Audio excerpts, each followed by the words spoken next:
હર હર મહાદેવ, જય ગિરનારી। પવિત્ર શ્રાવણ માસ અને સોમવારની આપ સૌને હાર્દિક શુભકામનાઓ।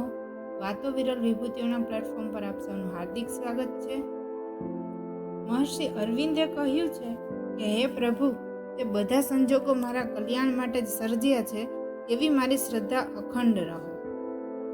અત્યાર સુધી આપણે અનેક મહાનુભાવોના જીવન કવન વિશે જોયું। આજે આપણે એક શિવ ભક્ત રાજકન્યાની વાત કરવા જઈ રહ્યા છીએ। ભગવાન શિવનું નામ જ એટલું પવિત્ર છે અને શિવ કથા સાંભળનારને તો રાજસુ યજ્ઞ જેટલું પુણ્ય મળે છે। જેના કાનમાં શિવના શબ્દો પડે એ પણ ધન્ય થઈ જાય। આમ તો આપણે જન્મથી લઈને મૃત્યુ સુધી પરાધીન જ હોઈએ છીએ, પણ જે શિવને ચરણે જાય એ લોકોને મુક્તિ અને સ્વતંત્રતા અચૂક મળે છે। અને એટલે જ શિવાલય વગરનું ગામ ધિક્કાર છે અને શિવ પૂજન વિનાના મનુષ્યને ધિક્કાર છે।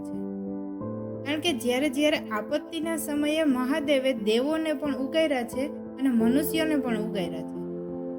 ભગવાન ભોળાનાથને રીઝવવા અનેક પ્રકારની સ્તુતિઓ અને શ્લોકો લખાયા। રામચરિત માનસનું સર્જન કરવા વાળા મહાકવિ તુલસીદાસ આચાર્યએ એવું લખ્યું છે, સ્ફુરન્મૌલિકલ્લોલિની ચારુ ગંગા લસત્પાલ વાલેન્દુ કંઠે ભુજંગા જલત્કુંડલમ ભ્રુસુનેત્રમ વિશાલમ પ્રસન્નાનനം નીલકંઠમ દયાલમ મૃગાધીશ ચર્માંબરમ મુંડમાલમ પ્રિયમ શંકરમ સર્વનાથમ ભજામિ પ્રિયમ શંકરમ સર્વનાથમ ભજામિ। ભગવાન શિવ એના ભક્તની ટેકને સાચવી શકે છે અને મહારાણા પ્રતાપને તો એવી ટેક હોય છે કે આ મસ્તક ભગવાન શિવ સિવાય કોઈને ક્યારેય નમશે નહીં। અને આ રાજકન્યાને પણ કાયમના શિવ પૂજાની ટેક હોય છે। 1025માં મહમદ ગઝનવી જ્યારે સોમનાથની ભવ્યતાનો તાગ મેળવે છે અને એને ખ્યાલ આવે છે કે સોમનાથમાં અપાર ધન દોલત છે અને આ દોલત લૂંટી અને તે એક વિશાળ સામ્રાજ્યની સ્થાપના કરવા માંગતા હતા। આથી તેઓ 1025માં સોમનાથના મંદિરને લૂંટવા માટે આગળ વધે છે। ત્યારે તેને અહીંના સ્થાનિક રાજાઓ સાથે ખૂબ મોટી ટક્કર થાય છે અને આ રાજપૂતો કોઈ પણ હાલતમાં સમર્પણ કરવા તૈયાર નથી થતા અને આ રાજપૂતો સામે મહમૂદ ગઝની હવે લાચાર જેવો થઈ રહ્યો છે અને સોમનાથને લૂંટવાનું પોતાનું સ્વપ્ન પણ અધૂરું લાગતું જણાઈ રહ્યું છે। ઘણું મનોમંથન કર્યા બાદ હવે એ કટ્ટર ઇસ્લામિક પ્રવૃત્તિ અપનાવવા તરફ આગળ વધે છે। સોમનાથ નજીકના એક રાજપૂત રાજાની કન્યા વેણુ અથવા વેણી નામ છે તેનું, અને આ કન્યાને શિવ પૂજાના નિયમ છે। તે પ્રભાસ પાટણના કિલ્લાની નજીક આવેલા શિવાલયમાં દરરોજ પૂજન અર્ચન કરવા માટે જાય છે અને મહમૂદ ગઝની આ રાજકન્યાનું અપહરણ કરવાની યોજના બનાવે છે। તેમણે ભાડ મેળવી લીધી કે આ કન્યા રોજ સવારે શિવ પૂજન માટે નીકળે છે અને ત્યારે તેનું અપહરણ કરી અને રાજા પર દબાણ કરી શકીએ કે અમારા રસ્તામાંથી હટી જાવ। પણ આ રાજકન્યા વેણી તો પ્રખર શિવ ભક્ત હતા। એ મંદિરમાં જઈ અને રોજ ભગવાન ભોળાનાથનું આરાધન કરે છે। ન જાનામિ યોગમ જપમ નૈવ પૂજામ નતોહમ સદા સર્વદા શંભુ તુભ્યમ જરા જન્મ દુઃખૌઘ તાતપ્ય માનમ પ્રભો પાહે આપન નમામિશ શંભો પ્રભો પાહે આપન નમામિશ શંભો।